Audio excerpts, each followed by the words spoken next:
മണ്ണിടിച്ചിലുണ്ടായ താമരശ്ശേരി ചുരത്തിൽ 4 ദിവസമായിട്ടും ഗതാഗതം പൂർണ്ണതോതിൽ പുനഃസ്ഥാപിക്കാനായിട്ടില്ല. ഭാരം കുറഞ്ഞ വാഹനങ്ങൾ മാത്രമാണ് നിലവിൽ കടത്തിവിടുന്നത്. മണ്ണിടിച്ചിലിൽ കൂടുതൽ പരിശോധന ആവശ്യമാണ് എന്ന് വിദഗ്ധർ പറയുന്നു. അതേസമയം വിമർശനങ്ങൾക്കൊടുവിൽ കോഴിക്കോട് ജില്ലാ കളക്ടർ ഇന്ന് ഈ പ്രദേശത്ത് സന്ദർശനം നടത്തി. നിലവിൽ ഭാരം കുറഞ്ഞ വാഹനങ്ങൾ താമരശ്ശേരി ചുരം വഴി കടത്തിവിടുന്നുണ്ട്. അതേസമയം വലിയ വാഹനങ്ങൾക്ക് നിയന്ത്രണം തുടരുന്നു. വിദഗ്ധ സമിതി യോഗത്തിന് ശേഷമാകും വലിയ വാഹനങ്ങൾ കടത്തിവിടുന്ന കാര്യത്തിൽ തീരുമാനം. ഇപ്പോൾ ഫ്യൂച്ചറായിട്ട് ഞാനിപ്പോൾ ഇമീഡിയറ്റ് തിരിച്ച് ജിയോളജി സോയിൽ സർവേ ഈ പരിശോധനയിലേക്ക് വരും. കാരണം ഇപ്പോൾ ഹെവി വെഹിക്കിൾസ് ഇപ്പോൾ അലൗ ചെയ്യുന്നില്ല.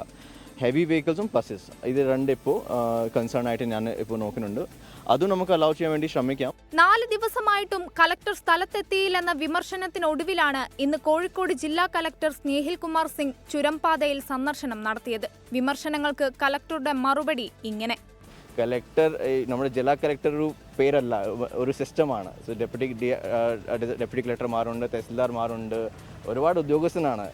സോ ഇത് കളക്ടർ ഇൻഡിവിജ്വലായിട്ട് നോക്കാൻ ഒരു ആവശ്യവും ആ സമയത്ത് ഉണ്ടായിട്ടില്ല. കാരണം എനിക്ക് എല്ലാ ഇൻഫർമേഷൻ കിട്ടുന്നുണ്ടായിരുന്നു. മണ്ണിടിച്ചിലിൽ കൂടുതൽ പരിശോധന വേണമെന്നാണ് വിദഗ്ധരുടെ അഭിപ്രായം. വിദഗ്ധ സംഘത്തെ നിയോഗിക്കുമെന്ന് മന്ത്രി OR കേളു 24-നോട്. അവിടെ ഗതാഗതം പുനഃസ്ഥാപിക്കാനുള്ള എല്ലാ നടപടിയും സ്വീകരിച്ചു വരുന്നുണ്ട്. വിദഗ്ധ സമിതിയെ കൂടി നമ്മൾ ഇതിന് വിധേയമാക്കിക്കൊണ്ടാണ് പരിശോധനയിലേക്ക് കടക്കുന്നത്. ആരോഗ്യ സേവനത്തിനുൾപ്പെടെ കോഴിക്കോട് ജില്ലയെ ആശ്രയിക്കുന്ന വയനാട്ടിലെ ജനങ്ങൾക്ക് ഗതാഗതക്കുരുക്ക് ഏറെ പ്രതിസന്ധിയാണ്. ഓണാവധിക്ക് വയനാട്ടിലേക്ക് എത്താനും ഗതാഗതക്കുരുക്ക് തടസ്സമാണ്.